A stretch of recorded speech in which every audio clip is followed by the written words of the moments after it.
ಆತ್ಮೀಯ ರೈತ ಬಾಂಧವರಿಗೆ ಕೃಷಿ ಕ್ರಾಂತಿ ಯೂಟ್ಯೂಬ್ ಚಾನಲ್ಗೆ ಆತ್ಮೀಯವಾದ ಸ್ವಾಗತ.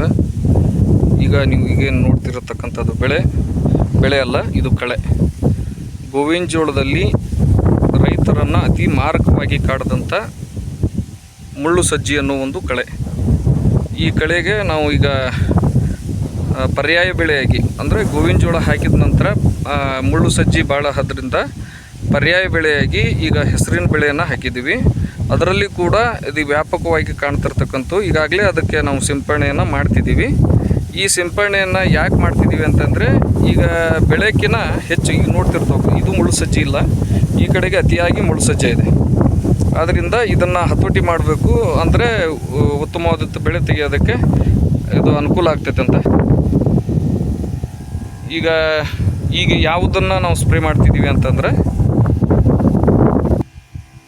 ಇಲ್ಲಿದೆ ನೋಡಿ, Gayatri micro elements private limited ಕಂಪ್ನಿಯ ನೂವಿಡ್ ಅಂತಂದು. ಇದು ಸಾಮಾನ್ಯವಾಗಿ ದ್ವಿದಳ ಧಾನ್ಯ ಅಂದರೆ ಶೇಂಗಾ, ಹೆಸರು, ಸೋಯಾಬೀನ್ ಮತ್ತು ಉದ್ದಿನ ಬೆಳೆಯಲ್ಲಿ ಕಳೆನಾಶಕವಾಗಿ ಬಳಸ್ತಿದ್ದಾರೆ. ಅದರ ಜೊತೆಗೆ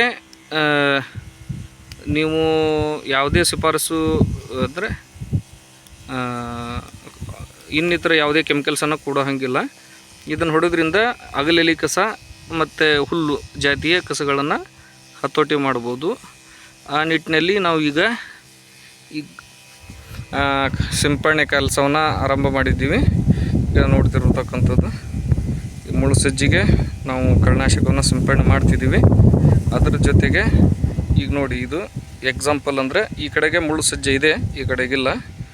ಇದರ ಪರಿಣಾಮ ಏನು, ಸಿಂಪರಣೆ ಮಾಡಿದ ನಂತರ ಎಷ್ಟು ದಿವಸಕ್ಕೆ ಇದು ಹತೋಟಿಗೆ ಬರ್ತದೆ, ಇದು ರೈತರಿಗೆ ಎಷ್ಟು ಅನುಕೂಲ ಆಗ್ತಿದೆ ಅನ್ನೋದನ್ನು ಮುಂದಿನ ವಿಡಿಯೋದಲ್ಲಿ ನಾನು ನಿಮಗೆ ತಿಳಿಸ್ತೀನಿ.